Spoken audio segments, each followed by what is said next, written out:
Hello viewers, good morning. আজকের দিনটা হলো 2 অক্টোবর, বুধবার। আজকের এই সুন্দর মিনি ব্লগে তোমাদের অনেক অনেক ওয়েলকাম।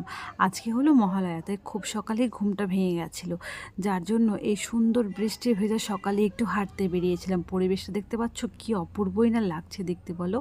যাকে ঘোরাঘুরি হয়ে গেছে, চলো এবার বাড়ি ফেরা যাক। বাড়ি ফিরে দেখি 2 রকমের মাছ নিয়ে এসছে, সেগুলো কেটে ধুয়ে পরিষ্কার করে স্নান করে পুজোর ভোগ রান্না করতে চলে গেছে। আজ তো অমাবস্যা, তাই একটু ভগবানকে ভোগ দেবো, তাই লুচি আর সুজি করে নিলাম।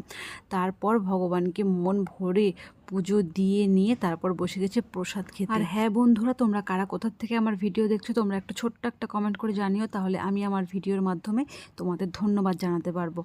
আর অন্যদিকে আমার বর করছিল রান্না বান্না, ও রান্না করছে ছোটো মাছের চচ্চড়ি আর মাছের একটা পাতলা ঝোল করেছিল, যা খেতে হয়েছিল সত্যি অসাধারণ। তবে বন্ধুরা, আজ তবে আসি, তোমরা সকলে সুস্থ থেকো, ভালো থেকো। আবার দেখা হবে সুন্দর আরও একটা মিনি ব্লগে।